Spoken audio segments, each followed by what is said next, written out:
Buenos días a todos. Muchas gracias por acompañarnos a la presentación de este libro, el Atlas Rojo, los mapas soviéticos del Estrecho de Gibraltar, cuyo autor es Agustín de Villar Iglesias. Y quisiera comenzar agradeciendo la presencia de quienes me acompañan en esta mesa.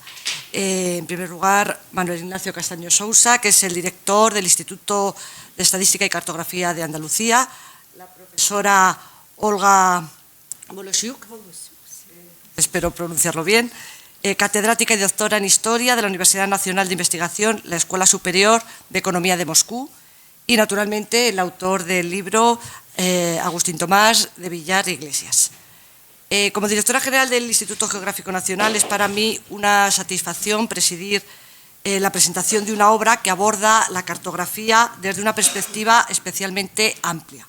Estamos ante un libro sobre mapas, pero también sobre historia, relaciones internacionales, tecnología, inteligencia y organización administrativa. Estamos sobre todo ante un libro que explica cómo el conocimiento del territorio ha formado parte de las capacidades esenciales de los Estados. El Atlas Rojo estudia el proyecto de cartografía mundial que la Unión Soviética desarrolló durante buena parte del siglo XX, pero en este caso concretando en el análisis de un espacio muy concreto, muy pequeño, el Estrecho de Gibraltar y las ciudades situadas a ambas orillas del mismo. Creo que una de las principales virtudes del libro es que no se limita a describir mapas que nos pueden resultar llamativos. Su autor estudia estos mapas como documentos técnicos y como testimonios históricos. Analiza sus escalas, sus sistemas de referencia, la división de las hojas, la simbología, los puertos, las instalaciones industriales, y presta también una atención muy especial a elementos marginales de los planos de ciudades, los callejeros, las relaciones de instalaciones relevantes y las denominadas Spravka, que son informes descriptivos que acompañaban a algunos de los mapas y explicaban las condiciones geográficas, económicas, urbanas o militares de un lugar concreto, ¿no?, de cada lugar. El resultado permite comprender que algunos de estos documentos no sean únicamente mapas topográficos, sino verdaderos productos de inteligencia geográfica que se preparaban para facilitar el conocimiento operativo del territorio. A ello se suma además una importante capacidad divulgativa que tiene este libro. El contenido técnico, como podéis imaginar, es considerable, pero se presenta de una forma muy ordenada, con láminas, tablas, esquemas, anexos, que permite seguir las explicaciones que se dan en él sin que el lector tenga que ser un especialista. Las imágenes no son un simple complemento, sino que son parte esencial de la investigación y permiten comprobar directamente buena parte de lo que se expone en el libro. Este recorrido permite situar la cartografía soviética dentro de un proceso histórico más amplio. El interés por conocer y representar el estrecho tampoco fue exclusivo de la Unión Soviética. Todas las potencias con intereses políticos, comerciales o militares en el Mediterráneo occidental necesitaron disponer de esta información sobre los territorios. Durante el siglo XX y particularmente después de la Segunda Guerra Mundial, esa necesidad adquirió una dimensión nueva. Los mapas, evidentemente, permitían planificar operaciones, pero también organizar transportes, prestar asistencia técnica o proyectos importantes. La cartografía podía servir simultáneamente a la defensa, a la planificación económica, pero también a la política exterior. Y el Estrecho de Gibraltar, es en el que se centra este libro, tenía una circunstancia también especial, porque había que destacar que en ese momento la presencia británica que había en Gibraltar, la proximidad que tenía con el norte de África o los procesos de descolonización, las instalaciones militares que había, y los mapas estudiados por Agustín ofrecen una visión de aquella realidad que había en ese momento. En esos mapas se reflejan carreteras, líneas ferroviarias, instalaciones portuarias,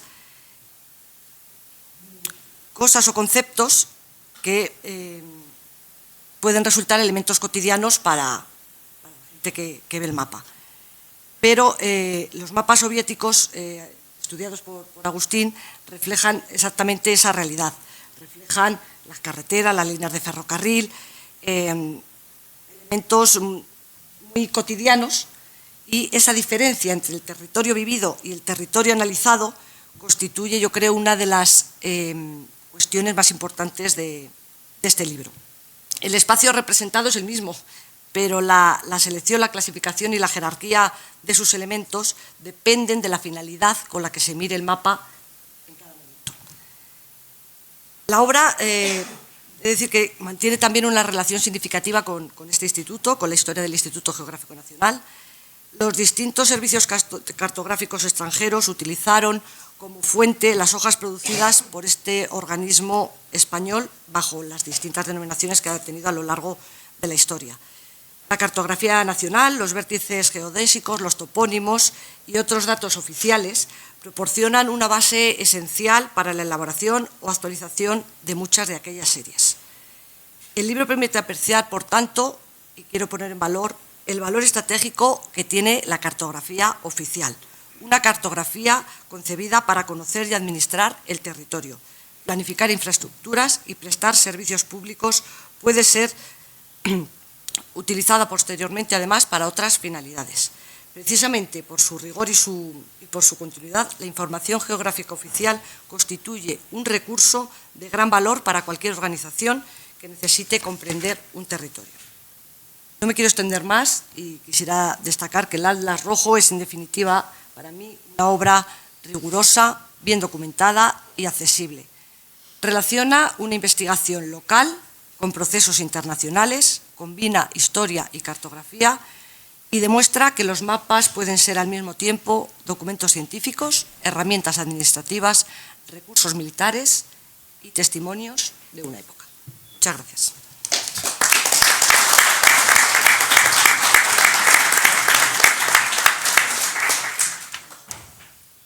Para continuar, intervendrá a continuación la profesora Olga Volosiuk, catedrática y doctora en Historia, profesora y supervisora académica de la Escuela de Estudios Regionales Internacionales de la Universidad Nacional de Investigación de la Escuela Superior de Economía de Moscú. La profesora Volosiuk es especialista en Historia de España, Historia de las Relaciones Internacionales y Relaciones entre España y Rusia. Su trayectoria académica y su conocimiento de ambos países resultan especialmente adecuados para interpretar el contexto político e histórico en el que se desarrolló el proyecto estudiado en este libro.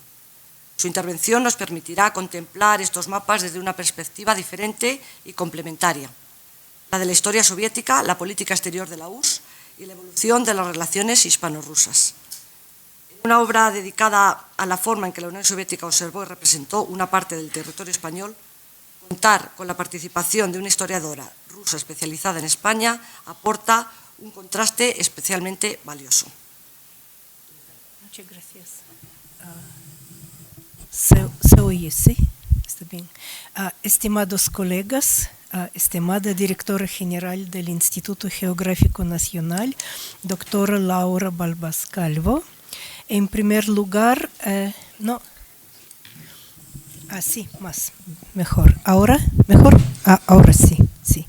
En primer lugar, me gustaría agradecer sinceramente la invitación a este evento tan importante. Para mí es un gran honor asistir a la presentación del libro El Atlas Rojo, una obra del destacado científico, el doctor Agustín de Villar Iglesias. A decir verdad, es difícil añadir algo al informe tan profundo de director del instituto, de lo que ya hemos escuchado hoy. Por eso, si me lo permiten, voy a añadir algunos puntos así, espero. Vale, no toco. Ante todo, es evidente que ese libro es un aporte muy valioso. Se trata de una gran contribución tanto para la ciencia española como la rusa. Cabe destacar que la obra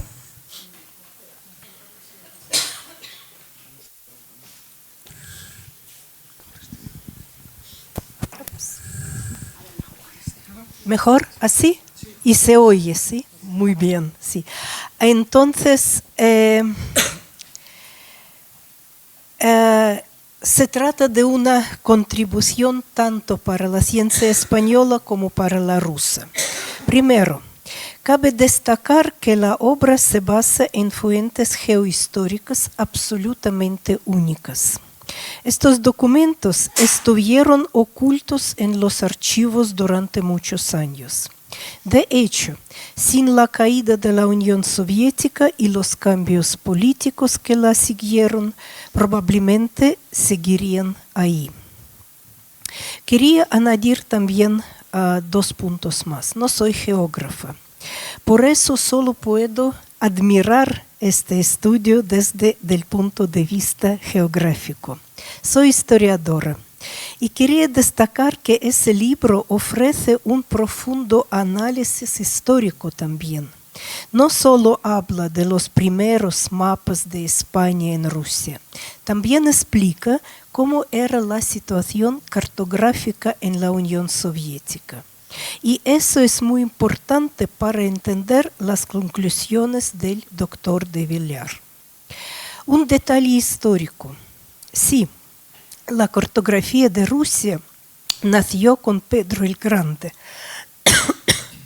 y estuvo muy unida a España y estuvo muy unida a Gibraltar. Durante la Guerra de la Sucesión Española, Pedro I ordenó traer y traducir los mapas marítimos más modernos de Europa. Después abrió el primer taller en Rusia para hacer mapas propios rusos. El otro momento ligado a Gibraltar ocurrió en la segunda mitad del siglo XVIII. Durante la guerra de Turquía, y las fechas de esta guerra eran 1768-1772, Catalina la Grande envió la flota del Báltico a Mediterráneo. En ese momento, los diplomáticos rusos en Madrid negociaban con el ministro Grimaldi la entrada de los barcos rusos en los puertos españoles. Y simultáneamente, para poder cruzar el Gibraltar, el almirantazgo ruso tradujo y publicó de urgencia mapas marítimos ingleses y franceses. Y en esos mapas rusos aparecieron por primera vez las profundidades de estrecho, las corrientes y la dirección de vientos. Esto era vital para los barcos rusos. Por otra parte, en cuanto a su valoración sobre la calidad de los mapas soviéticos, no puedo estar más de acuerdo con sus conclusiones. Los mapas creados en la URSS, que incluían a España y a todo el mundo, tenían una precisión fenomenal. Por su parte, el doctor de Villar investigó esos mapas con el mismo nivel de precisión y detalle. Hizo un análisis muy completo desde un punto de vista histórico, geográfico, político y militar. En este sentido, quería confirmar plenamente sus palabras. Un proyecto de una escala tan enorme solo fue posible gracias a un factor clave. Se debió a que se puso en marcha toda la maquinaria estatal. La maquinaria estatal que se llamaba la Unión Soviética. Y para terminar, hay un punto que no genera ninguna duda. Estos documentos representan un verdadero patrimonio nacional. Ahora bien, ¿el patrimonio de qué país? Considero que es un patrimonio compartido tanto de Rusia como de España y sin duda es un legado que servirá para el beneficio y desarrollo de ambos países. Muchas gracias.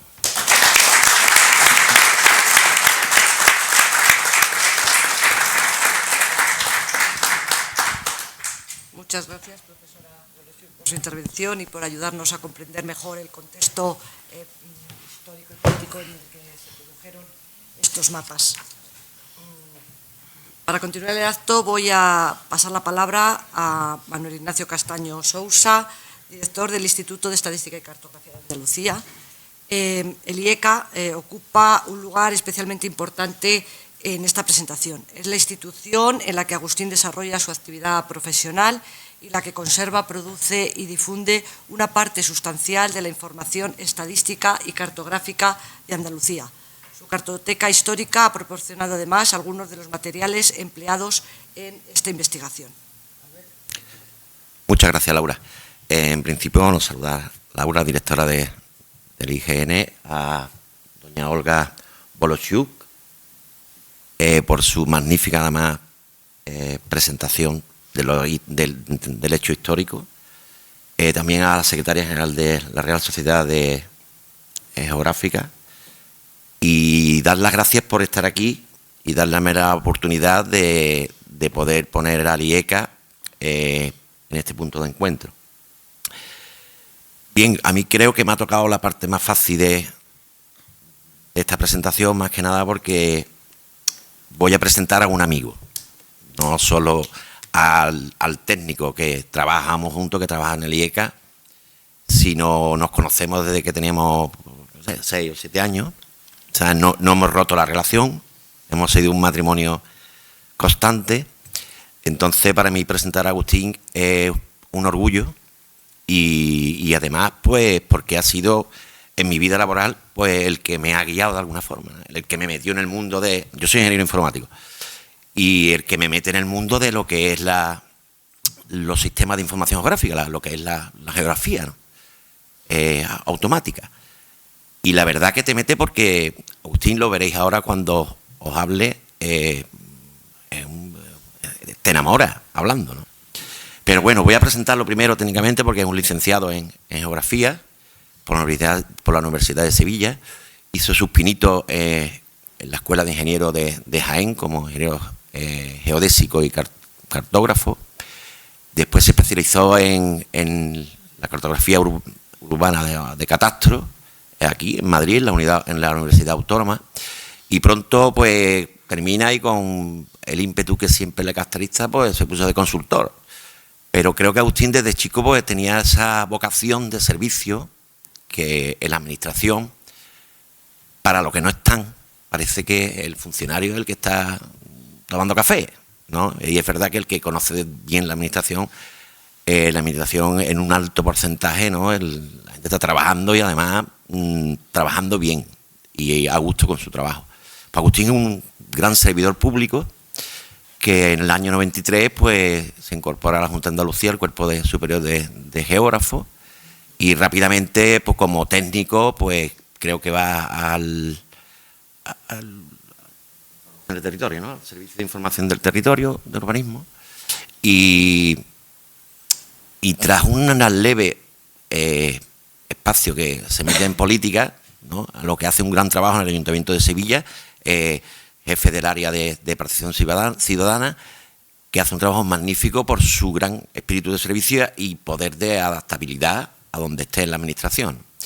Pues vuelve al redil y vuelve a su trabajo y entonces cuando ingresa en el ICA, que después se convierte el IECA o el Instituto de Estadística y Geografía en Andalucía, a nivel de España, a nivel de comunidades autónomas, pues la estadística por un lado y la cartografía va por otro. Pues en Andalucía, pues suerte del destino, porque no sé la causa, pero se unieron los dos institutos y la verdad que ha sido un éxito, pero un éxito que además es que donde vamos, cuando tengo relación con las demás comunidades autónomas, pues nos da un poco de envidia, ¿no? De poder tratar los dos tipos de información oficial y vista siempre de una forma desde el territorio. Bueno, pues en el ICA, en el Instituto en el IECA, pues pronto es jefe de servicio de difusión o divulgación, que creo que es su especialidad como persona, como si él puede difundir alguna información, no conozco a otra persona mejor, ¿no? Y después ya se vuelve su director de infraestructura de datos y ahora cuando yo llego pues tiene la oportunidad y lo pongo de coordinador de planificación y de método, que es, digamos, el segundo de a bordo de del instituto. A nivel nacional, pues está de vocal, tanto en el CODIGE como en la Comisión especializada de Observación del Territorio. Y me gustaría ahora, pues yo ya no voy a hablar del libro, porque yo creo que el libro va a hablar él. Yo podría hablar del libro y os podría decir, pues, 3 aspectos que son importantísimos, que uno es, bueno, la característica cartográfica y técnica que tiene, ¿no? El estudio que hace sobre esos mapas, que hoy en día pues sí son históricos, pero bueno, creo que antes de ayer se estaba haciendo el trabajo de esa forma, con esa metodología. Después, también el punto histórico, como ha resaltado la doctora, ¿no? Olga, que encuentra que en la Guerra Fría, ¿no? Ese periodo histórico que yo creo que ahí nuestra generación pues conoce porque es el que se ha interesado, pero hablan de la Guerra Fría, pero bueno, tú decías, ¿esto qué es? Y no, esa tensión que no se veía, no la percibíamos. Y después, que ya hablando como persona, ¿no? Agustín tiene un don, que es el de divulgar todo lo que, y después todo lo que pueda tener interés para él, y porque si vemos un libro de esas características técnicas, cuando lo tenéis que leer, es más, creo que no hemos traído más libros porque no hay pocos ejemplares, pero esto lo ha editado el Instituto de Estudios Campos Gibraltareños. Los dos somos de la línea de la Concepción. El fundamental libro donde está, en el Estrecho de Gibraltar, tiene su sentido, ¿no? Los dos somos 2 emigrantes del campo de Gibraltar, pues que estamos en Sevilla, yo estoy en Huelva, pero eso de querer a la tierra, pues llega a esto, a hablar sobre tu tierra. Pero bueno, yendo al grano, creo que lo vaya a ver cuando os hable, el cómo cuenta una historia tan técnica, con una terminología que el que no esté puesto, pues hablarte de coordenadas está muy bien, hablarte de, bueno, ahora porque están los mapas estos de los coches, pero si no, hablarte de un sistema de información, o hablarte de un... Entonces, lo hace de una manera tan amena, tan cercana, y después con un carácter novelesco, porque es un poco novelesco, ¿no? Porque te crea, yo me he leído el libro, y te crea, es que no lo voy a dejar, porque es que eso que te crea un poquito de adicción, ¿no? Porque es verdad, es una historia de que tú te imaginas los espías y te imaginas pues el tema, pues, pero a la vez contándote pues verdaderamente cómo se hicieron esos mapas, ¿no? Y todo lo que lleva por sí el hacer un mapa, qué fuentes de información sacan, cómo se movían, qué hacían cómo cogían la información, cómo las redes de espionaje, pues la verdad que engancha.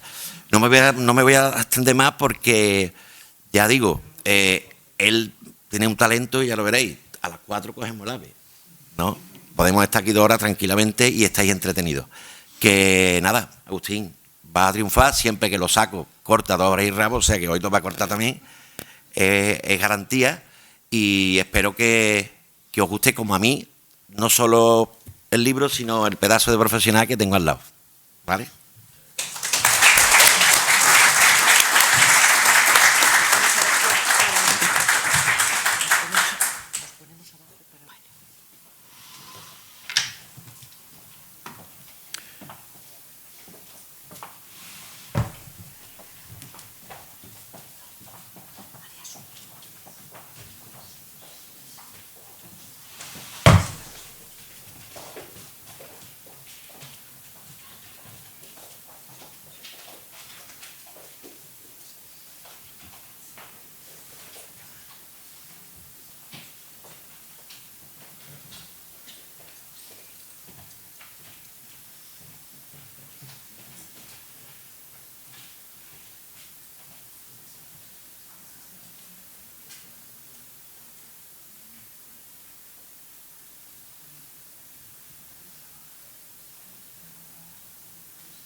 Muy buenos días, directora general del IGN, director del IECA, profesora Bolosiuk,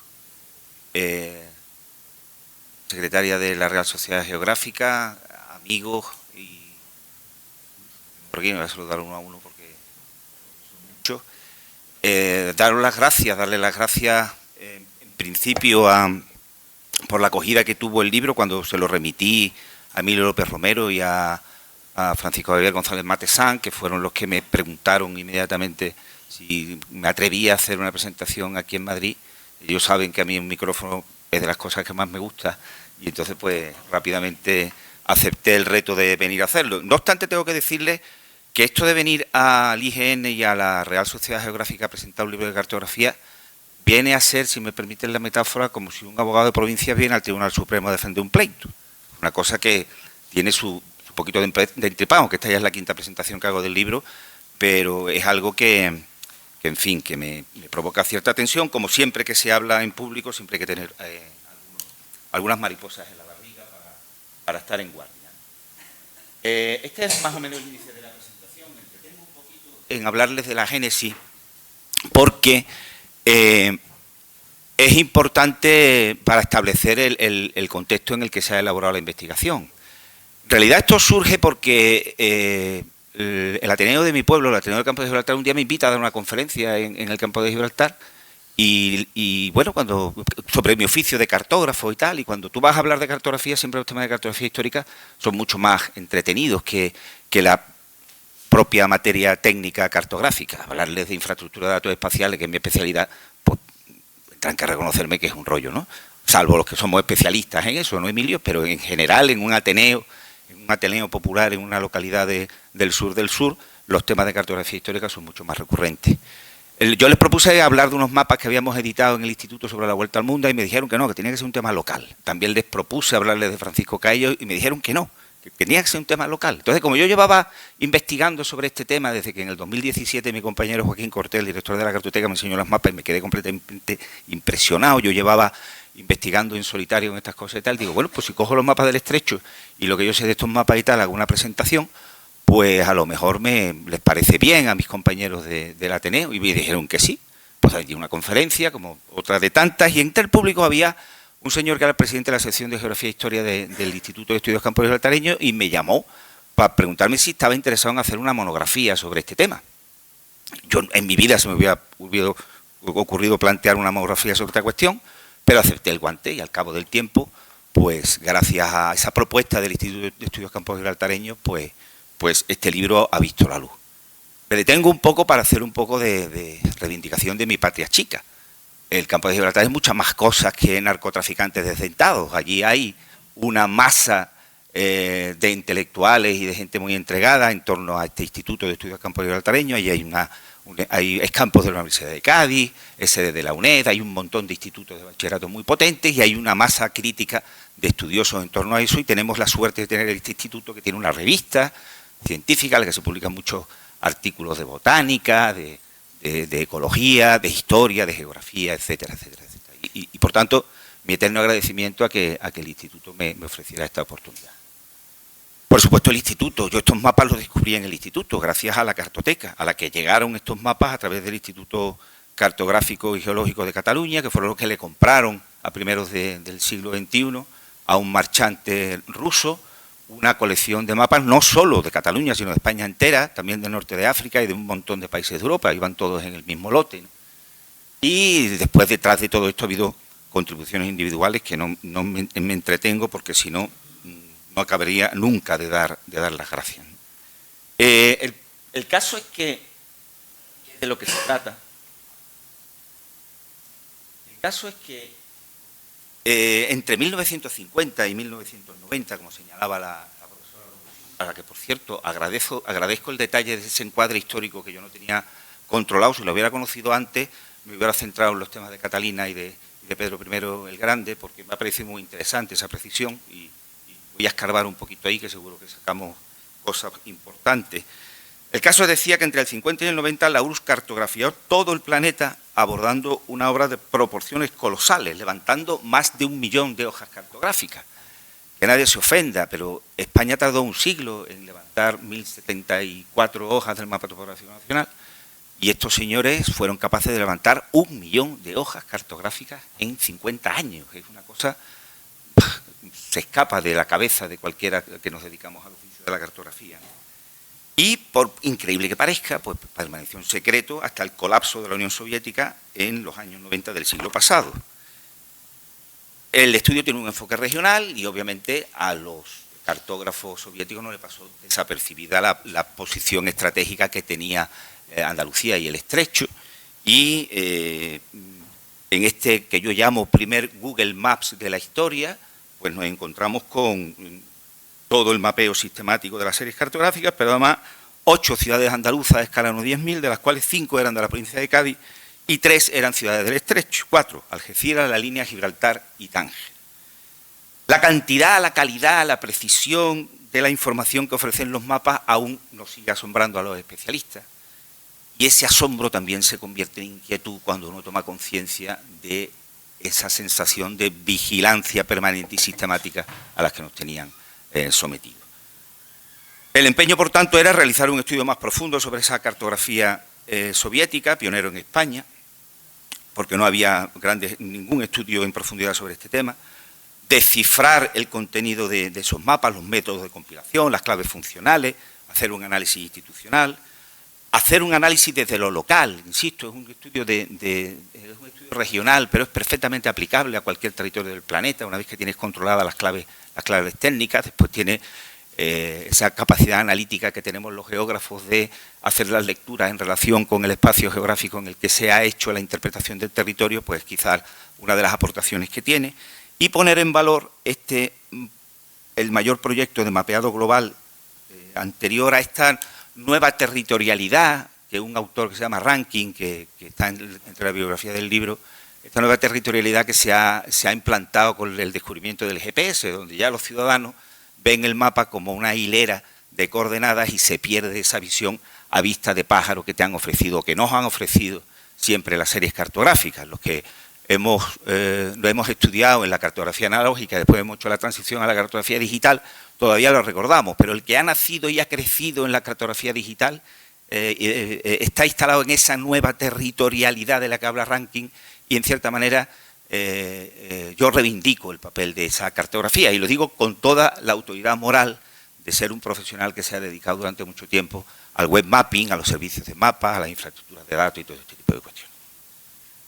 Respecto de la fuente, que me parece importante señalarles, por si hay interés, las fuentes primarias son fundamentalmente, como decía antes, del Instituto Cartográfico y Geológico de Cataluña, del IECA, donde nosotros adquirimos también una serie de imágenes que tenemos en la cartoteca, y después hay algunas empresas privadas, como por ejemplo es View Geospatial, que comercializa imágenes digitales de todos estos mapas, y en alguna ocasión he tenido que tirar de ellos.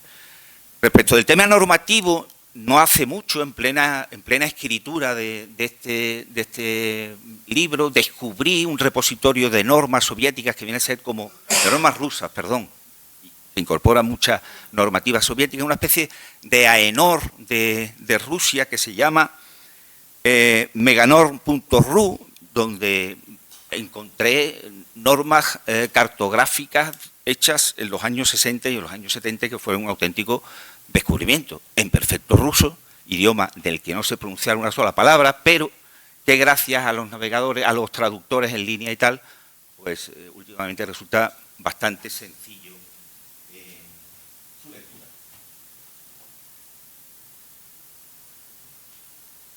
Después los temas de inteligencia, a lo que le dedico un apartado importante del libro, he tenido acceso a algunos informes de la CIA que se dedicaban al análisis institucional de la cartografía de la Unión Soviética, y un libro de Mitrojin, que es un archivero del KGB, que fue extraído por el MI6 de la Unión Soviética con 8 maletas de documentos. Este señor tuvo la santa paciencia de ir anotando todo lo que archivaba de operaciones en el extranjero, y se sentó con Andrew, que es un profesor de la Universidad de Oxford, de Historia Contemporánea, y juntos escribieron un libro que se llama El escudo y la espada, en el que relata muchas operaciones de espionaje, de las que yo hipotetizo y saco conclusiones de cómo obtenían información para incorporar a los mapas.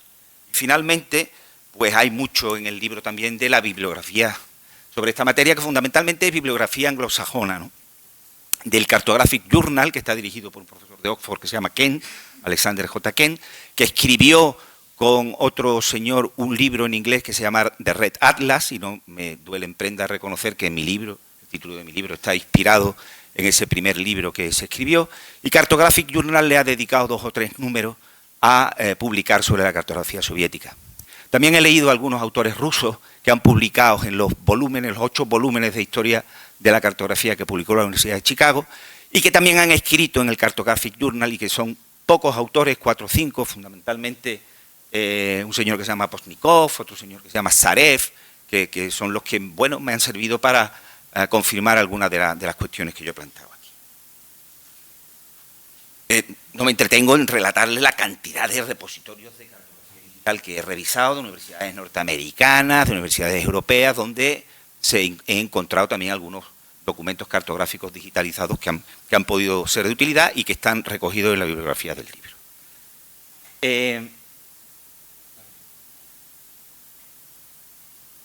Este es el que yo tengo.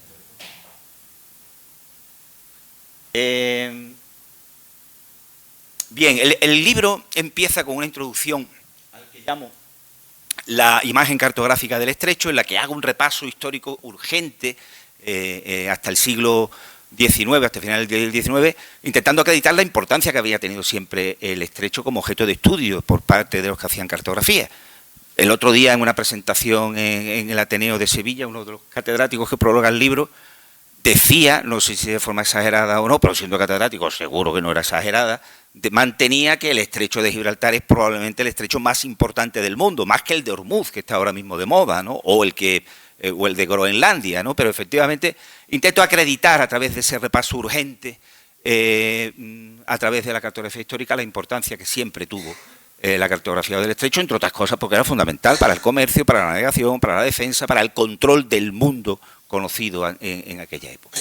Y si me centro y me paro un poco aquí en cómo fue la historia de la cartografía fundamentalmente en el siglo XX, en un proceso que autores como Urteaga y Nadal, que escribieron el libro para el IGN del Mapa Topográfico Nacional, llamaban el proceso de internacionalización de la cartografía española.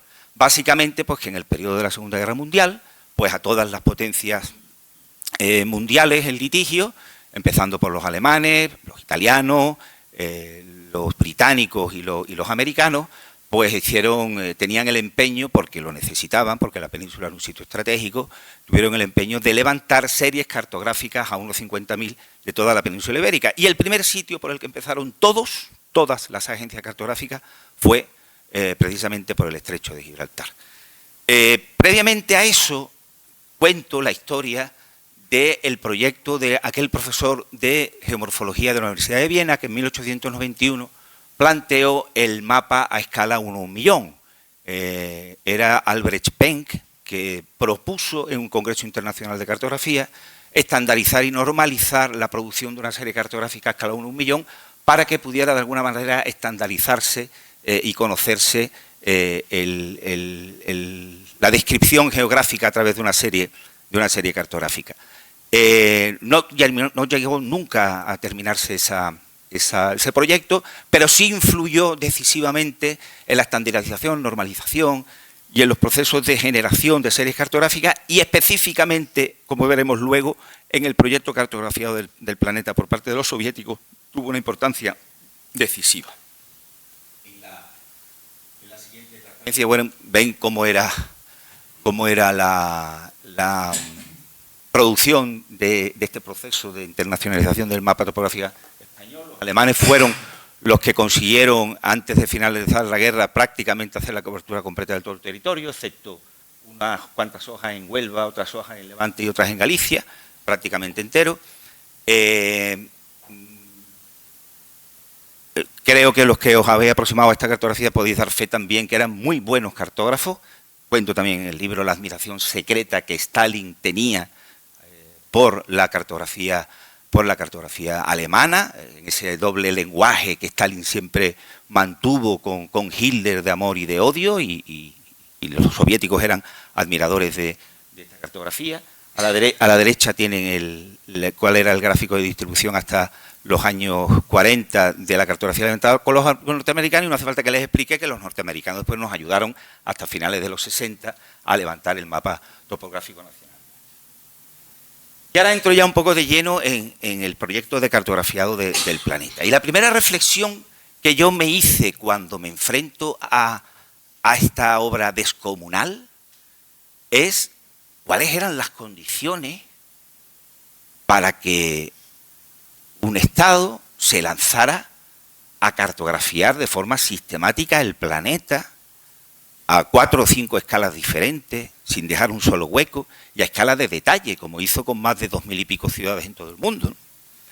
Y el análisis en los centros, o las conclusiones a las que yo llego, no sé si la profesora Woloszuk será muy crítica conmigo o no, pero las conclusiones a las que yo llego es que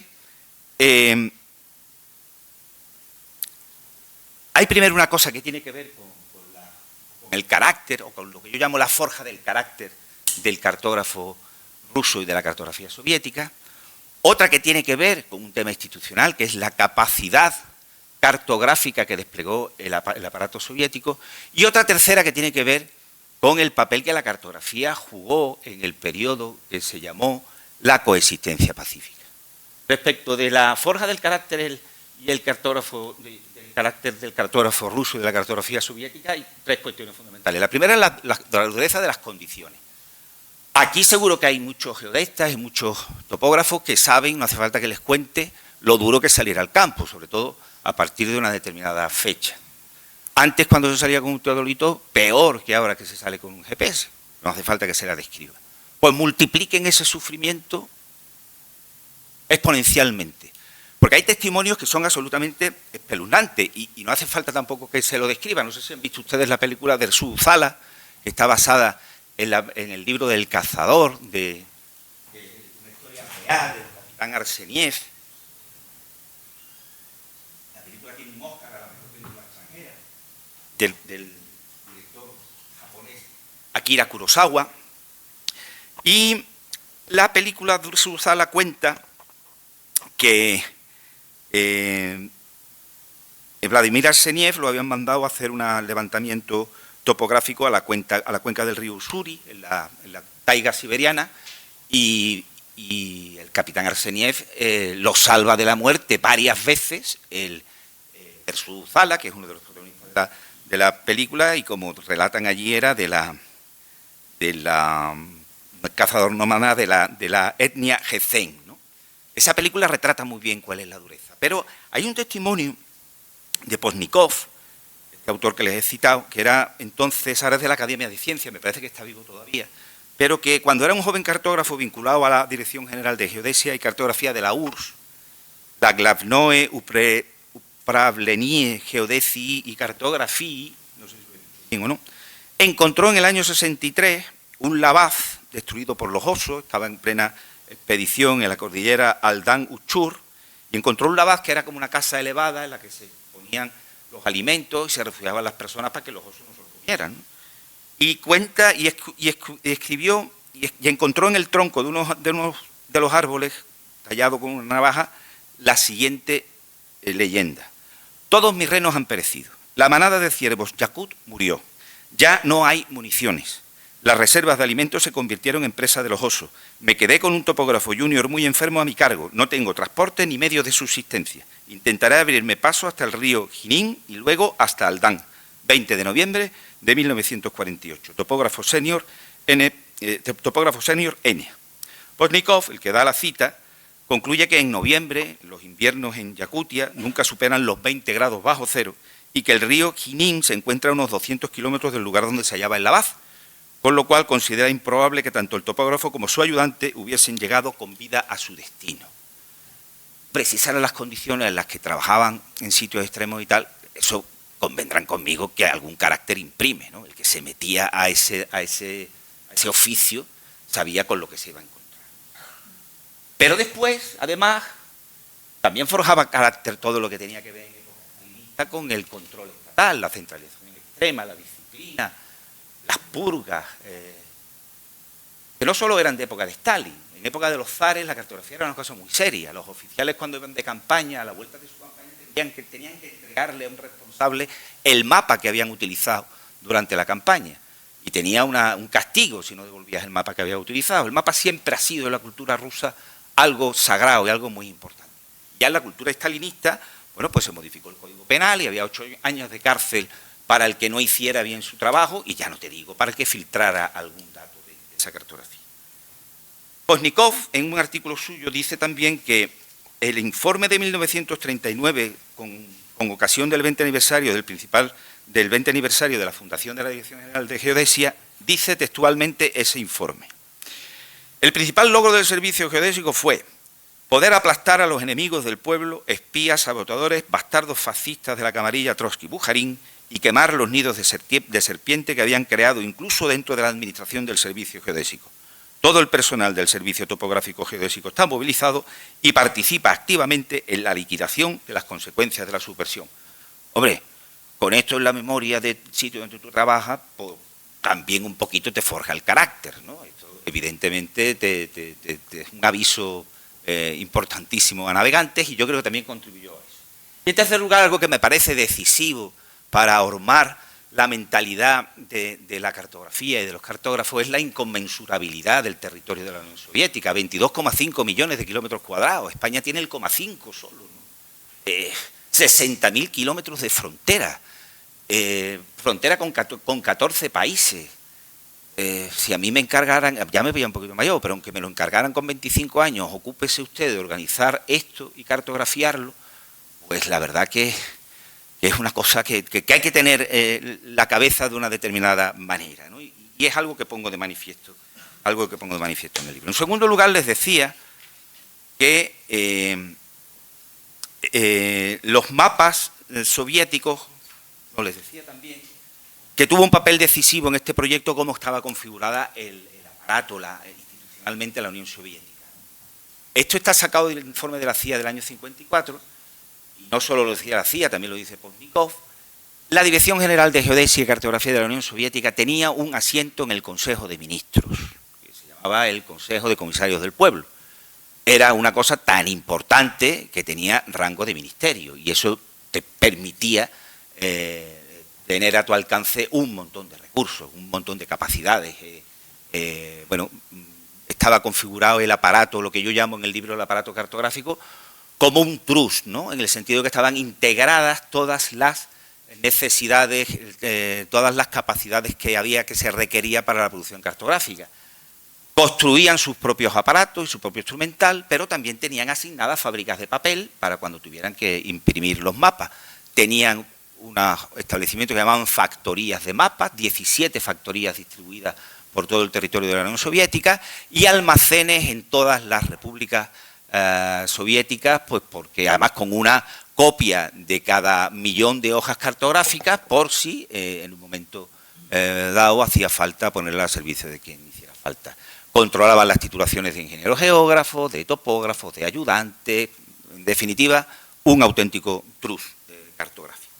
Y finalmente, algo que ayudó sin duda a impulsar este proyecto de cartografiado global fue el papel que tuvo la cartografía en lo que se conoció como la coexistencia pacífica. En el año 54, que es cuando llega al poder Khrushchev, muy poco antes se había producido ya el proceso de modernización de la cartografía soviética, que había heredado el sistema ruso basado en el Versta, que era una unidad de longitud de época zarista, y habían conseguido, creo que lo acabaron en el 53, cartografiar todo el territorio de la Unión Soviética a escala 1/100.000, que ya es una proeza, y bueno, en cierta manera eso les permitió plantearse mirar hacia afuera. Pero es que surge el tema de la coexistencia pacífica, como saben ustedes, no implicaba una renuncia a la competencia ideológica y a la competencia y ni a la expansión del comunismo, pero sí reconocían el riesgo de una confrontación nuclear y que, por tanto, el medio de la doctrina que surgía con esto suponía renunciar a la guerra como medio para resolver disputas internacionales, promovía la convivencia entre países capitalistas y comunistas, pero no renunciaban a mantener su poder de influencia a través de la cooperación técnica, a través del apoyo a la liberación de los países de colonización. Ahora, como decía, la cooperación técnica, y en el ámbito de la cooperación técnica hacía falta cartografía. Cuando construyeron la presa de Asuán, cuando construyeron la presa del Éufrates, cuando construyeron el complejo siderúrgico de la India, o cuando apoyaron a Guinea-Conakry o a Ghana, o posteriormente Mozambique, Angola, Cuba, etcétera, etcétera, etcétera. Pienso yo, me van a permitir la broma, que ya que tienen que levantar unos mapas de unos cuantos países, pues ya nos ponemos y lo hacemos del planeta completo, ¿no? Eso fue un poco por qué la coexistencia pacífica tiene esta importancia a los mapas. Ya entramos de lleno a contarles cómo son estas series como proyectos de expansión. Ahí en esa primera transparencia les he mostrado cómo estaba organizada la... Ahora tengo que decirles algo de la organización institucional, vuelvo atrás un momento. Como en todos los países modernos, iba a decirle, con capacidad, siempre hay dos aparatos cartográficos, uno militar y otro civil. El civil era el GUC, el GUGTA, y el militar se llamaba el VTU. Tengo mucha información, he aproximado a tener información sobre cómo era el aparato civil. Sobre el aparato militar no se sabe absolutamente nada, no sabemos cómo es su organización. Tenemos una idea de que era algo parecido, aunque mucho más pequeño. Los proyectos estratégicos se les encargaba, los lideraba el aparato militar. Pero yo tengo la impresión, y en el libro está contado, de que en realidad la capacidad operativa la ponía el aparato civil. Aparato civil que, por otro lado, estaría profundamente militarizado, y que por tanto, al final, la diferencia entre uno y otro aparato no había mucha diferencia. Lo que sí es verdad es que todas las normas técnicas que me he encontrado, que luego las veremos un poco en detalle, todas están firmadas por el responsable de la Dirección General de Geodesia y por el responsable del organismo topográfico ruso. O sea que había una cooperación muy estrecha. Había como una, en mi opinión, dirección estratégica superior militar, pero la capacidad operativa estaba en el aparato civil. De hecho, esta aclaración, porque aquí más o menos hago un planteamiento de cómo estaban organizadas en estos cuadros las distintas series. Había una cartografía civil y una cartografía militar. La cartografía militar era absolutamente secreta. Todos los mapas, además, siempre, en el margen superior derecho, tenían puesta esa palabra. La cartografía civil, tengo que decirles que estaba falseada. Hay varios artículos en el que se describe cómo se hacía ese falseamiento, en el que era imposible obtener una coordenada absoluta de cualquier punto de ese mapa. Era una cosa absolutamente... no servían, bueno, sí servían. No, eran para uso en sistemas locales, ¿no?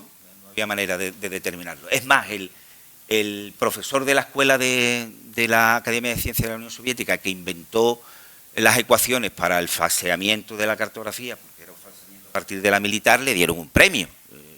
Premio de la Academia de Ciencias porque inventó un sistema bastante fiable de hacer estas cosas. Entonces, la cartografía militar tenía un sistema de referencia que era el SK-42, que utilizaba como datum el del observatorio de Pulkovo, el elipsoide de Krasovsky, y tenía una proyección, un sistema de proyección Gauss-Kruger, que es prácticamente el mismo sistema que el Mercator, una proyección cilíndrica transversa y no había grandes diferencias. Después, bueno, ahí hay una aproximación a cuál era el propósito de las distintas escalas. Normalmente en el ámbito militar se movían desde la escala de evaluación general hasta la escala táctica, pero llama poderosamente la atención, hasta unos 50.000, llama poderosamente la atención por qué hacían una cartografía a escala 1/10.000, porque a un propósito militar de movimiento de tropas no servía, ¿no? A nivel táctico te hacen falta mapas que cubran más superficie. En el caso de que hicieran una detalla, mi teoría es que los levantaban porque tenían intención de quedarse y necesitaban tener una cartografía para gestionar las ciudades, ¿no? Por eso levantaron, como ya les digo, 2.000 y pico ciudades de todo el mundo, entre ellas Nueva York, Londres, Madrid, Barcelona, Bilbao, Zaragoza, Sevilla, muchísimas ciudades a escala 1/10.000. Y finalmente, más o menos, esa era la diferencia entre las dos partes en las que tengo organizado el análisis cartográfico, que una es la serie topográfica militar, que en España se desarrolló en 5 escalas, 1 1.000.000, 1 500.000, 1 200.000, 1 100.000 y 1 50.000, pero del 50.000 solo tenemos hojas de Almería, el único sitio de España, no sabemos si en esos almacenes habrá más hojas. y la serie militar de ciudades, que esa no respondía a una división sistemática del terreno, sino que tenía un encuadre en el área de interés de la ciudad que se cartografía.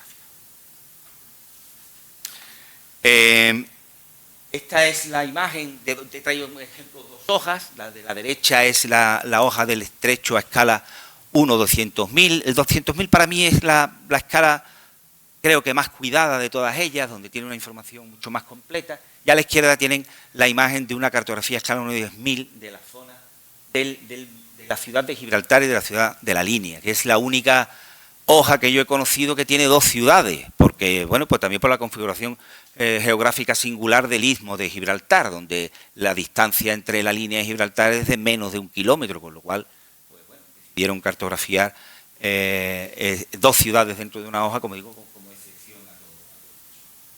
Yo he hecho un análisis de Andalucía y de cómo fue la producción en Andalucía, no descarto hacerlo también de toda España, me refiero en términos de número de hojas y tal, porque, bueno, visto que esto ha cogido su empaque y ha cogido cierto vuelo, lo mismo con permiso de mi mujer sigo escribiendo sobre la materia. Pero bueno, en Andalucía, como decía, está cubierto por hojas. Las primeras hojas que se producen fueron a escala 1 millón de 1995 de Santalaya y Nerva, que es de la zona de la Sierra de Huelva.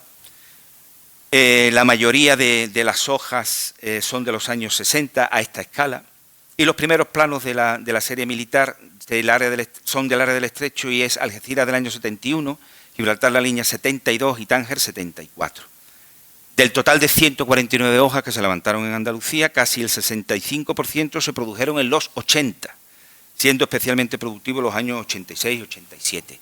A mí, que se produjeran a partir de los 80, en el que ya había relaciones diplomáticas con la URSS y que un ruso, bueno, pues ya no le había por qué preguntarle qué hacía aquí, pues me parece relativamente normal. Un ruso me refiero que estuviera en el terreno recabando datos, porque evidentemente aquí hubo rusos recabando datos. Lo que llama la atención es lo que se hicieron en los años 50 y en los años 60. Y eso es algo que luego veremos en las hipótesis que planteo sobre cómo se hicieron eso.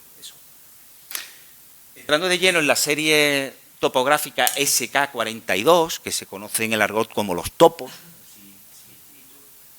tengo que decir que ya les anunciaba antes que hay una normativa técnica muy potente que está organizada en dos tipos de documentos. Uno que se llaman las disposiciones básicas, que eran comunes a todas las escalas y que establecían el marco regulatorio exhaustivo para todo las series. Además, garantizo por los análisis que se he hecho que eran muy rigurosos en el cumplimiento de la norma, luego veremos algunos detalles. Y después había unas guías de trabajo que ya eran documentos técnicos detallados, con unos anexos, con unas leyendas completísimas y con todo tipo de definiciones y de normalizaciones y de estandarizaciones que llegaban al punto de la obsesión. Esta es más o menos la organización del proyecto. Les decía antes la influencia que tuvo el proyecto de cartografiado del planeta a escala 1 millón de Albrecht Penck en 1890 y efectivamente ellos utilizan para organizar sus series cartográficas a la escala 1 millón. Y cada hoja 1 millón, es la que tienen aquí, bueno, esta es la cuadrícula en el mapa, está organizado por letras del alfabeto cirílico en las bandas latitudinales y números en las bandas longitudinales. De tal manera que a la derecha tienen un cuadro en el que están las hojas que componen todas las series a partir de una cuadrícula del 1 millón, la hoja NJ30, el N es el hemisferio en el que está. Hay otra hoja 30 con un S delante que está en el hemisferio sur. Y teníamos, por tanto, para una hoja 1 millón, 4 hojas de escala 1/500.000 a las que se le añadía al NJ30 una letra del alfabeto cirílico. Después teníamos 36 hojas con números romanos de escala 1/200.000 y 144 hojas para cada hoja de escala 1 millón para la escala 1/100.000. Y con ese juego de números, pues, se van reconstruyendo la serie. Ahora entramos en el tema de la simbología, que como le digo que es muy profusa, que llegaba hasta el extremo de la normalización y de estandarización, que editaban unos pósteres de pared para que los delineantes solamente tuvieran que levantar la cabeza y mirar cómo una vista en alzado de cualquier paisaje o cualquier objeto geográfico había que representarlo sobre el plano. Sobre esto ahí ya me gustaría a mí contar con con una hoja de esta que la iba a poner en el salón de mi casa seguro, lo dieron ustedes por descontado, porque son una auténtica maravilla, ¿no? Las hay de la red hidrográfica, las hay del sistema eléctrico, de la red de ferrocarriles, de la red de transporte, detalles absolutamente alucinantes, ¿no? Algunos detallitos sobre cosas que a un cartógrafo occidental le llaman la atención sobre información que ponen en los planos es esta que tienen ahí, por ejemplo, sobre la hidrografía. Al lado de las infraestructuras y de las redes hidrográficas ponían unos numeritos con las características del río con su ancho en metros, ¿sabes? Si había un puente, ponían el material, la longitud, el ancho de la calzada y la capacidad de carga del puente. Si había una presa, un carácter en el que te decía el material de que estaba hecha la presa, el material de la estructura, la longitud y la anchura en metros. Y si había un embalse, el volumen en metros cúbicos, la superficie de agua en metros cuadrados y el tiempo de vaciado por rotura de la presa o vaciado en condiciones normales. O sea, muy buenas intenciones no tenían cuando hacían este tipo de cuestiones, pero las ponían en los mapas y convendrán ustedes conmigo que es una cosa muy llamativa, ¿no? Y que necesariamente, en algunos de esos datos debería contar con agentes en el terreno. Igual les puedo decir del tema de las carreteras o el tema de los ferrocarriles, que efectivamente en la cultura rusa el ferrocarril siempre tuvo, no sé si me recordará la profesora Brosuk, en la cultura rusa el ferrocarril tuvo mucha importancia en el desarrollo económico y desarrollo territorial del país, de la URSS, y por tanto cuidan mucho la simbología de los ferrocarriles a un nivel de detalle muy importante, ¿no? Está bien descrito en el libro. Y la segunda cosa que les destaco del tema de la leyenda, y eso al catedrático jubilado de Geografía Física creo que le va a interesar, tienen una leyenda sobre formas del paisaje y geomorfología más propia de nuestros mapas fisiográficos que de un mapa topográfico. Era como si no quisieran inducir a error únicamente recogiendo las cotas topográficas. Y están los mapas completamente llenos de elementos que, como digo, forman parte de nuestra cultura, de lo que eso que llamamos mapa, en la cartografía temática, mapa fisiográfico. Y es muy entretenido de detenerse en este tipo de cuestiones. Y, por supuesto, lo más exótico y lo más llamativo, que fue lo que a mí me dejó enganchado de la cartografía soviética, es la toponimia. Una toponimia que ellos lo que hacen es una transliteración fonética de cómo suena el topónimo en el idioma en cuestión. Claro, en un idioma tan fonético como el español es sencillo, porque tú con un diccionario, con un alfabeto cirílico al lado, eres capaz de leer el topónimo y te suena Barbate, pues te suena a Barbate, con el alfabeto cirílico, o la línea te suena a la línea, ¿no? En un idioma como el inglés no tanto, porque yo que sé, una palabra como Leicester, que se pronuncia como Lesta, los rusos lo escriben como Lesta. Entonces, eso no te sirve para fijarte en los carteles de una carretera porque te pierdes, ¿no? Pero, insisto, hacían esta transliteración al cirílico porque otro aspecto muy importante de Rusia y de la Unión Soviética, pero viene de época de los zares también, es que la Unión Soviética era un país en el que se hablaban más de 100 lenguas.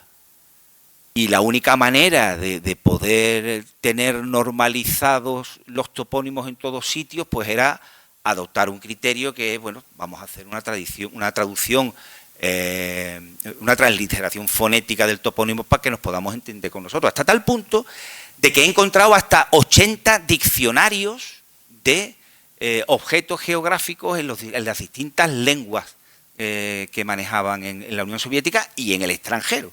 Por ejemplo, el diccionario de español, la última edición que yo he consultado, que es del año 80, no es solo de español, es también de euskera, de gallego, de catalán y de lenguas indígenas de América Latina. Es que es una cosa epatante, ¿no?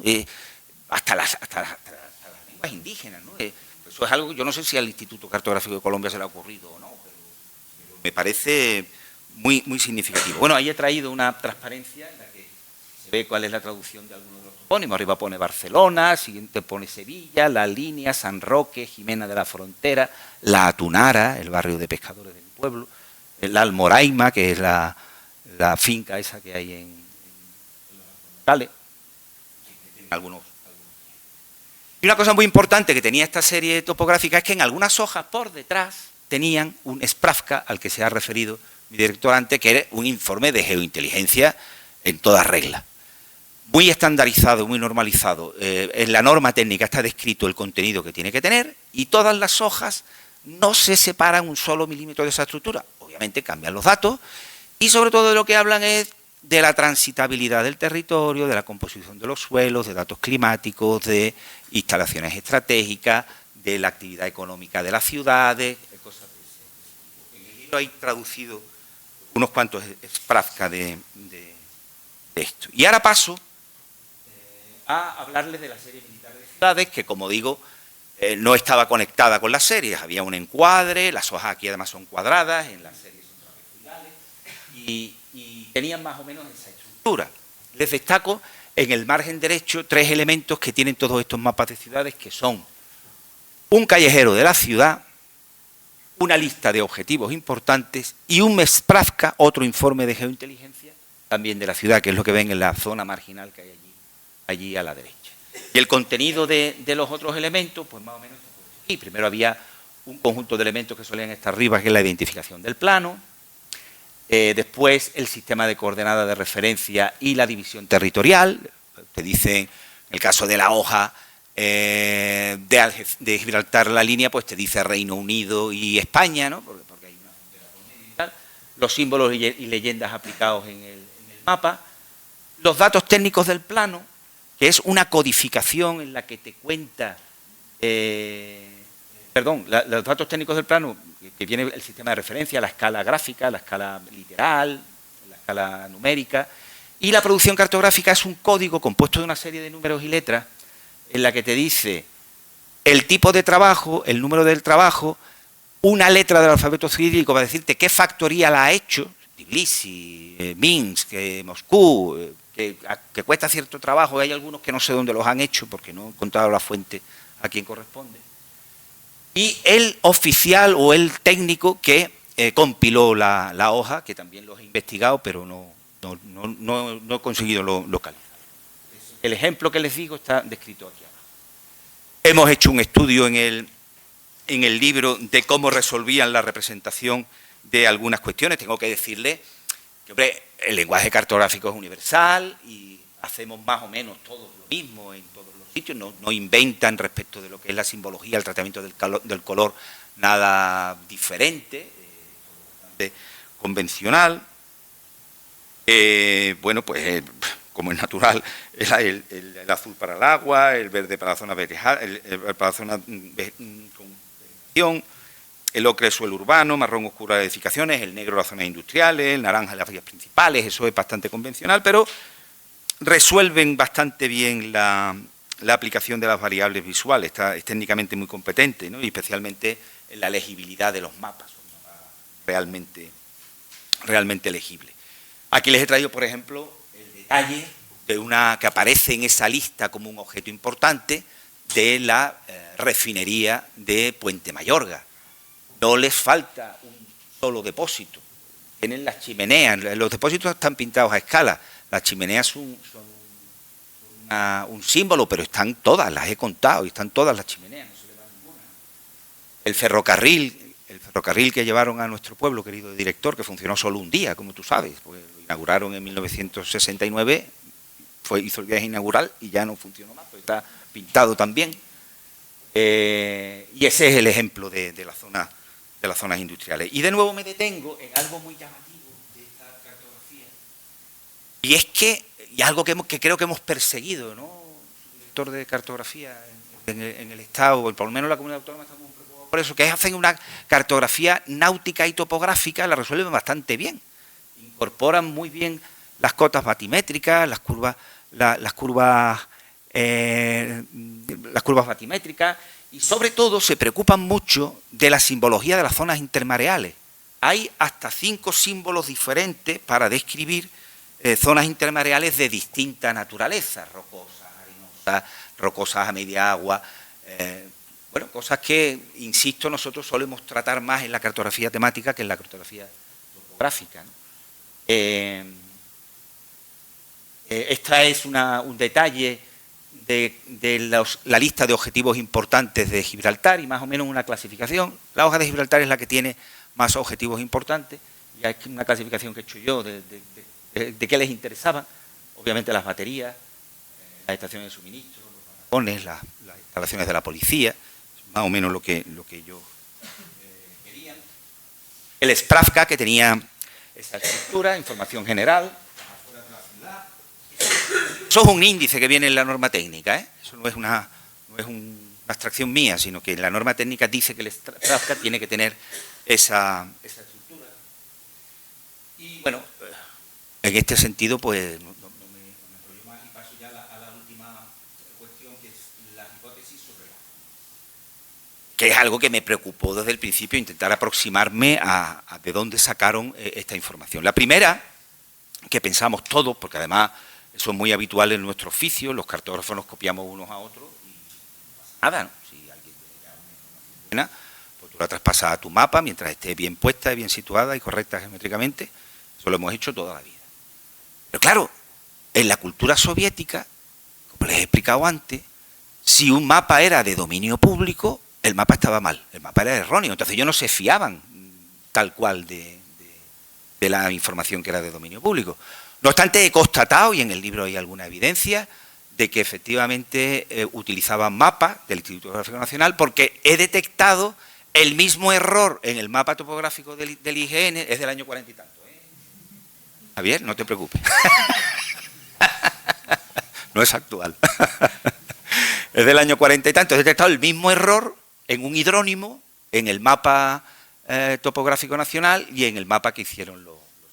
No obstante, he hecho un análisis de qué cartografía podían disponer estos señores del área del Estrecho, que es una zona que tiene soberanía de 3 estados, y ahí hago una aproximación a todo lo que había. Yo estoy convencido, por ejemplo, que el mapa de ciudades de Gibraltar utilizaron el mapa de 1944, que tiene ediciones hasta 1959, de la Oficina de Guerra del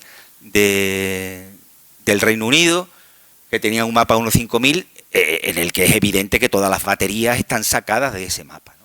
O el mapa urbano de Tánger, como vemos en el siguiente, el primero que está sacado además de la cartoteca digital del Instituto Geográfico Nacional, el primero que se hizo en 1907, pues hubo uno de un tal Messenger para el puerto de Tánger que copia este, y estoy convencido que los soviéticos para Tánger utilizaron este mapa y aquel de Gibraltar para...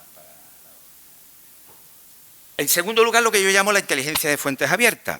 Hombre, cualquiera que se ha aproximado a la historia de la cartografía militar sabe la importancia que en momentos determinados tuvieron las guías turísticas de las operaciones militares. Cuando empezó la Guerra Civil Española, ninguno de los bandos contendientes tenía el mapa topográfico completo. Y se tiene la certeza de que, bueno, pues se sabe, hay mucha literatura al respecto, de que ambos bandos utilizaron la guía Michelin, ¿no?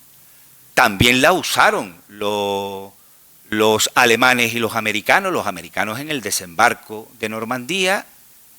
Algunos mandos tenían una edición especial de la guía Michelin que se hizo para la ocasión y que llevaban en sus guerreras ante el miedo de que los alemanes hubieran eliminado todas las señales de tráfico de las carreteras.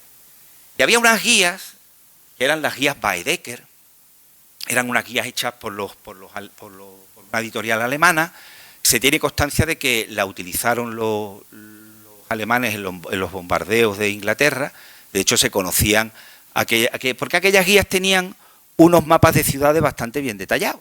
Y se sabe que la Luftwaffe los utilizó para bombardear ciudades inglesas, hasta el punto de que aquellos bombardeos se llamaron los bombardeos Baedeker, ¿no? Tenían ese nombre.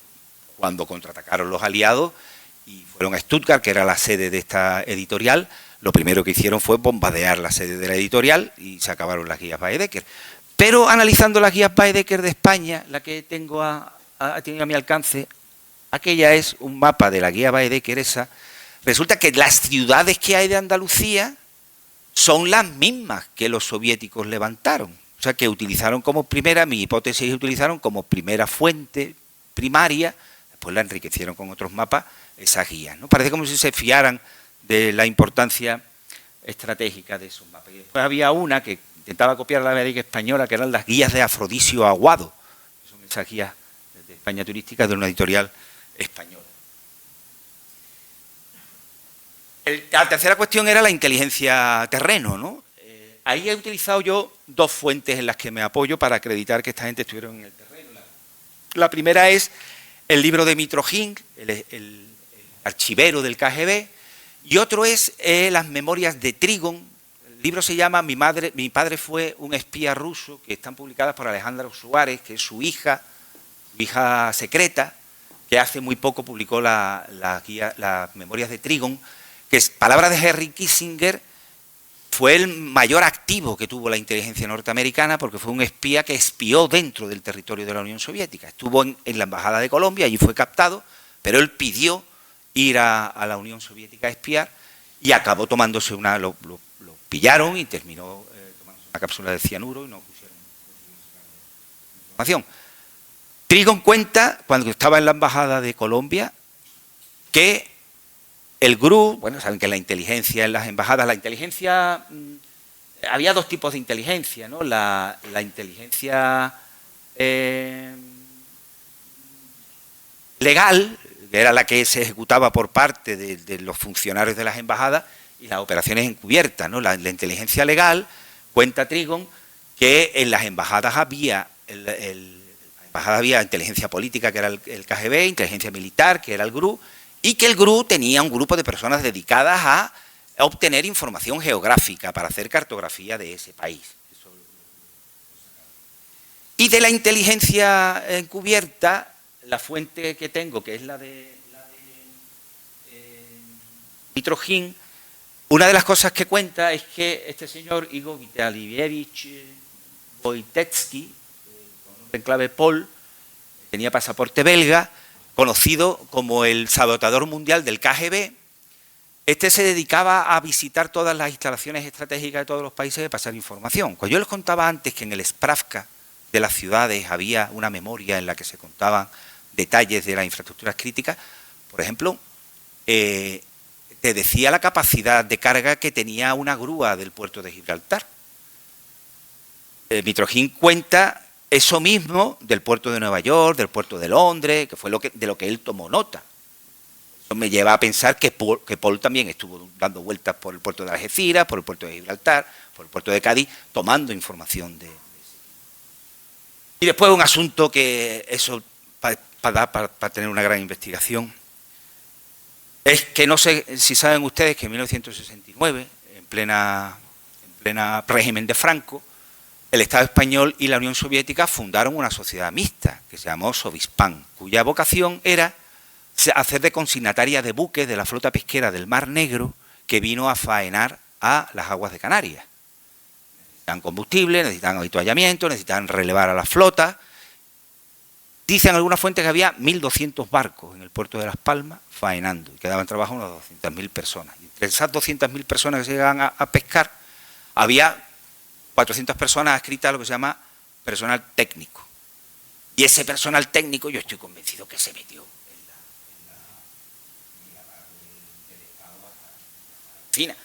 en plenos años 69, cuando se estaba hablando del complot judeo-masónico y todo este tipo de cuestiones, ¿no? Es verdad que el régimen de Franco, especialmente el ministro Castella, estaba muy obsesionado con quitarle protagonismo a Gibraltar. Estos barcos recalaban en Gibraltar para todas esas operaciones y el Estado español vio una oportunidad de quitarle ese protagonismo a Gibraltar y terminar de ahogar económicamente a Gibraltar. Ya saben ustedes que al ministro Castella, que era el ministro de Asuntos Exteriores, por lo menos allí, aquí no sé, pero allí lo conocíamos como el ministro del Asunto Exterior, porque solamente se dedicaba a eso, no le preocupó más que cerrar la frontera y perseguir a los del otro lado de la frontera. Pues Sovispan, del que he leído una tesis, pero desde un punto de vista de la economía de la empresa, yo creo que estuvo también detrás de este asunto. Sovispan tenía un 51% de la CEPI rusa, que no sé cómo se llama, en el libro está, no lo recuerdo ahora, y el otro 49% estaba repartido entre la Compañía de Tabaco de Filipinas y Vapores Suar Díaz. Esa era la composición accionarial de eso. Y por último, algo que está acreditado también por Mitrojín, que lo normal es que también tuvieran apoyo de los partidos comunistas, y aquí del Partido Comunista de España. Bueno, de hecho, Mitrojín cuenta en su libro quién era el receptor de los fondos de la Unión Soviética en el Comité Central del Partido Comunista de España, y bueno, los comunistas siempre consideraban un deber fraternal ayudar a la Unión Soviética en lo que se necesitara, con lo cual ahí, sin duda, también. Y finalmente, la inteligencia técnica. Ya estoy casi acabando, que esta yo creo que es también la fuente fundamental y de la que he visto pocas imágenes, pero sí tengo bien documentado cómo fue el programa de reconocimiento terrestre de la Unión Soviética, con un programa que se conoció como el programa Zenit, que lanzó 500 satélites como este, hizo 500 lanzamientos de misiones que duraban 15 días y que embarcaban unas cámaras de fotos con unos carretes de película continua, que cuando se acababan caían en un paracaídas que un helicóptero con una red recogía, llevaba a tierra y recuperaban, ¿no? Y revelaban y demás. Sé que hay fotos, porque lo he leído en fotos indirectas, pero yo no he conseguido entrar a ninguna, sobre todo con el bloqueo, con la guerra de Ucrania y tal. No he conseguido entrar a ese repositorio que he visto. Muy parecido al programa Corona, que el programa Corona de los americanos, ese sí está desclasificado, ya las imágenes las está distribuyendo el Servicio Geológico de los Estados Unidos, y es muy parecido, tiene era la misma mecánica, la misma idea, ¿eh? Cámaras analógicas que caen al terreno con un paracaídas. Tenía un swath de 135 kilómetros. Yo estimo que todos esos programas pudieron cartografiar el planeta 60 veces. 60 veces. Y a partir del 63, con una resolución entre 1 y 2 metros. Con lo cual, hay mucho apoyo de este tipo de cosas.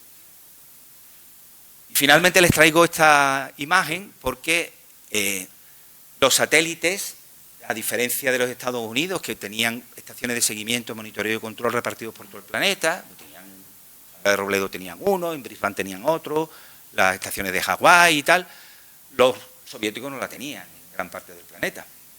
Entonces utilizaban para el monitoreo y control este tipo de barcos, que a mí me cuenta gente viva en el puerto de Algeciras que los han visto allí, ¿no? Esta foto, de hecho, es del ABC, que el cronista de ABC, del año 60 y tanto, hace una foto, lo publica como noticia en esas noticias de fotos que se publicaban en el ABC y tal, y dice, visita del buque Komarov, que como podrán ver en la foto tiene una estructura extraña. Yo creo que el tío no se atrevía a decir lo que era, que era un radomes tan grande, pues evidentemente contiene lo que contiene.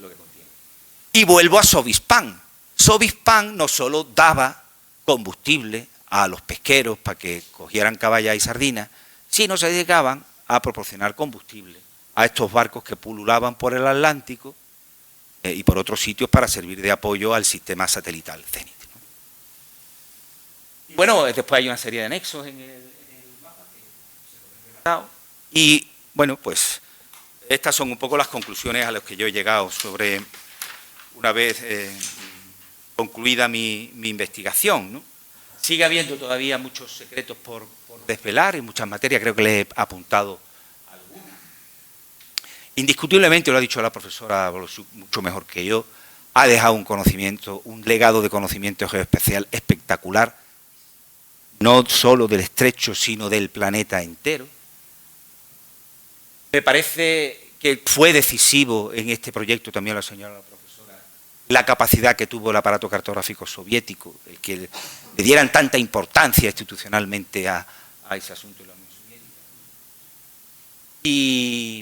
Y bueno, pues que esto no es una mera colección de mapas, es por un lado es un compendio de inteligencia geográfica que encapsula la visión de la Unión Soviética en un espacio, en muchos espacios. Yo he analizado el del estrecho de Gibraltar, en un espacio concreto, que es muy exhaustivo, muy sistemático, que resuelve muy bien las cuestiones multiescalares que siempre nos han preocupado a los geógrafos, ¿no? Esa capacidad que tienen los elementos justos según qué escala para que el mapa tenga la legibilidad necesaria. una riqueza temática notabilísima, como ya le he manifestado.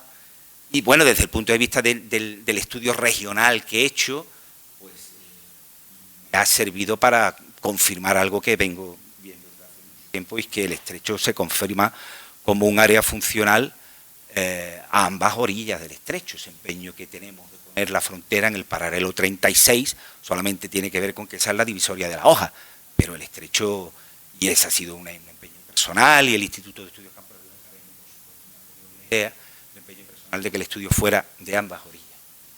Y sin duda, que es la conclusión final, los mapas, en mi opinión, son artefactos históricos, que al final reflejan la mentalidad de una determinada época, la mentalidad de la Guerra Fría, y sobre todo la importancia de la información geográfica en el equilibrio de poder de aquella época. Importancia que tiene la información geográfica no ya solo en aquella época, sino que sigue teniendo en este momento. No ya para cuestiones que tengan que ver con el ataque, pero sí para la seguridad, para la defensa, para la inteligencia territorial, que no necesariamente siempre tiene que ser militar, pero que aunque lo fuera, sigue siendo absolutamente necesario. Yo reiterarle las gracias al Instituto Geográfico Nacional, a la Real Sociedad Geográfica por la invitación. Espero no haberles dado mucho la lata con la conferencia. Muchas gracias.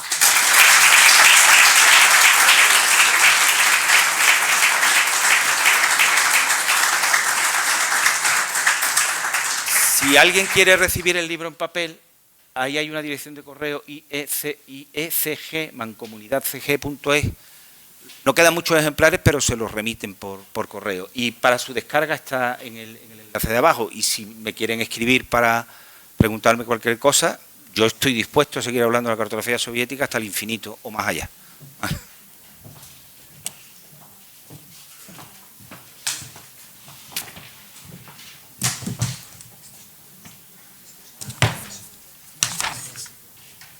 Bueno, muchas gracias, Agustín. Tenía Manuel razón, ese es un grandioso divulgador, muy bien explicado, muy ameno. No es fácil resumir o sintetizar un libro tan grande y con tan poco tiempo, y también explicado. Mi más sincera enhorabuena. Me queda, bueno, pues dar agradecimientos, agradecer a Manuel Castaño y a la profesora Olosiuk por sus intervenciones en este acto, por supuesto a la Real Sociedad Geográfica pues por coordinar y siempre está a disposición de organizar este tipo de eventos de manera conjunta. Creo que es fructífero para ambas partes y espero que podamos seguir colaborando en este tipo de eventos. También quisiera sumarme a un agradecimiento al Instituto de Estudios Campo-Gibraltareños por su apoyo a esta obra, y a todas las personas e instituciones que han colaborado, pues facilitando documentación, mapas, traducciones, conocimientos técnicos. Y gracias, por supuesto, a todos ustedes por acompañarnos y por apoyar, en este caso a Agustín y al Instituto y a la Real Sociedad Geográfica en este tipo de eventos. Que tengan todos un feliz día.